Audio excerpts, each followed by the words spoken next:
So here's an idea that I play with sometimes, and it's like it's meditation on death, not only for yourself but also for like people your pets and everything else. And it sounds really morbid, but he was talking about it in the 50th Law. Robert Greene was talking about it in the 50th Law, and I've been doing it before I even heard about it. But my whole thing was like, I don't want to by meditating on the mortality of it and how it's gonna feel to kind of picture yourself at their funeral and what emotions you're gonna feel, what you wish you would have said to that person. And by doing it now, I hope to have no regrets when it comes to the funeral. And also, it makes me appreciate them a hell of a lot more. And especially as my cat is getting up there in age, I think about this a lot more. And I'm just like, I'm gonna really miss her, but I think about it now, and then I make sure to spend more time with her and just play with her and have fun, so that it's not like a shoulda, coulda, woulda situation.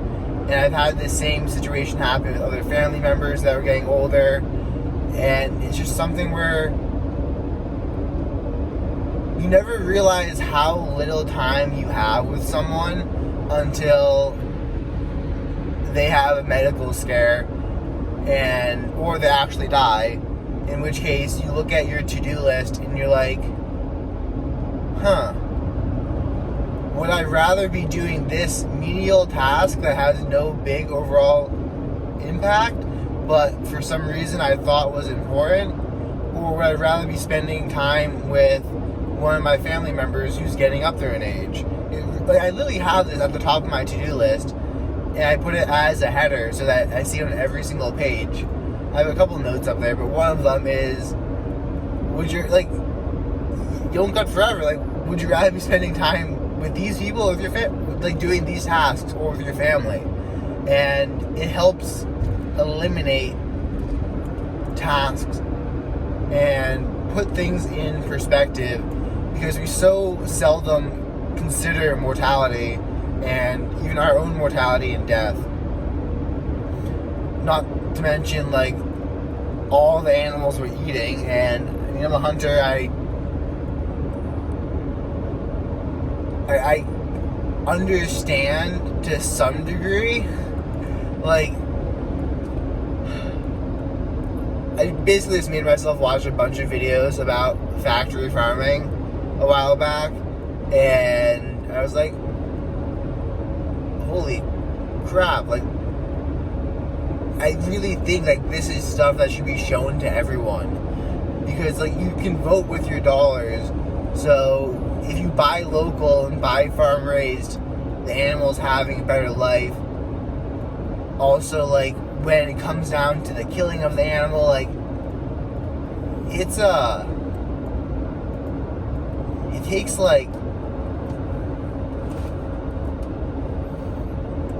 it's mechanical. They're literally trapping the animal in this machine as they rotate it upside down to slit its throat.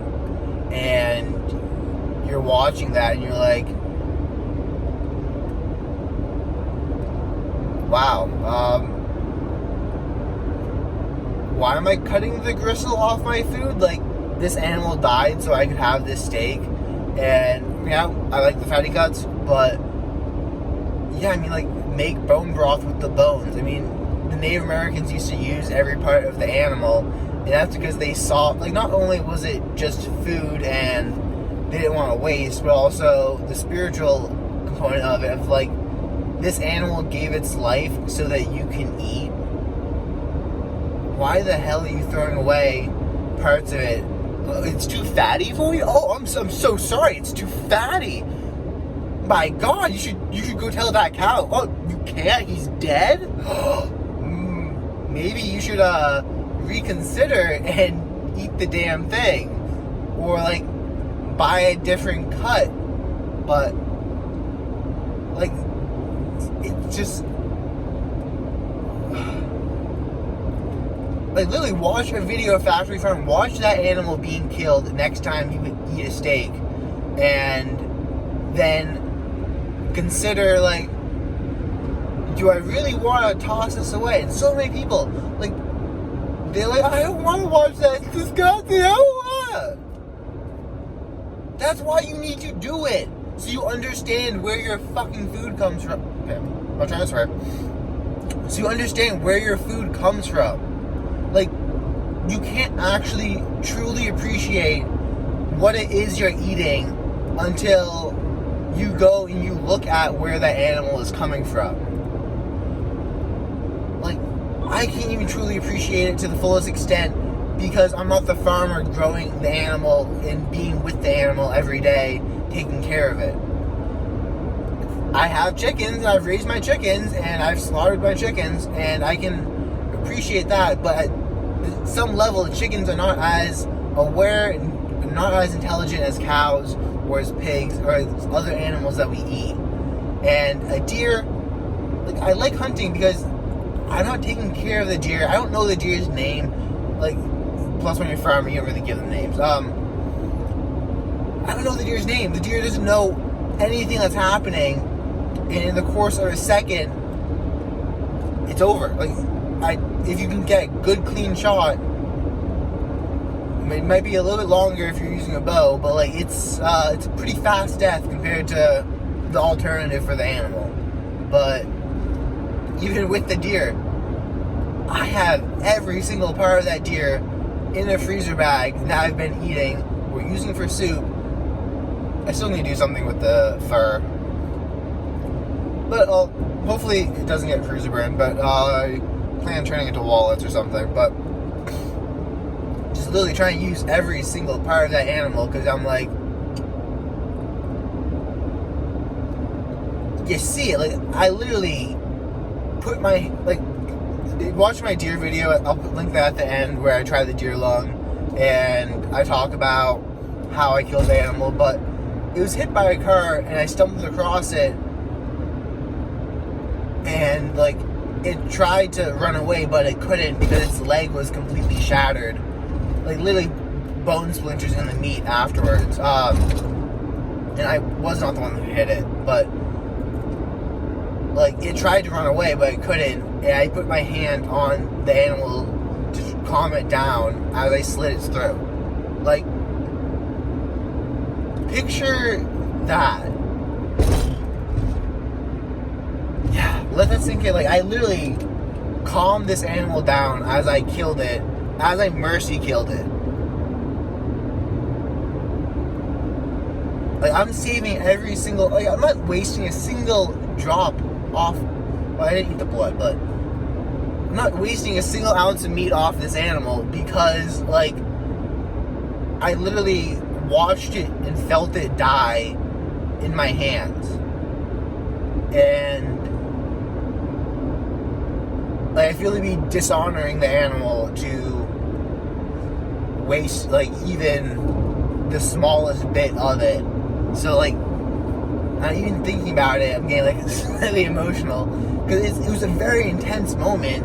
Because most people, when they shoot an animal, they shooting it from distance.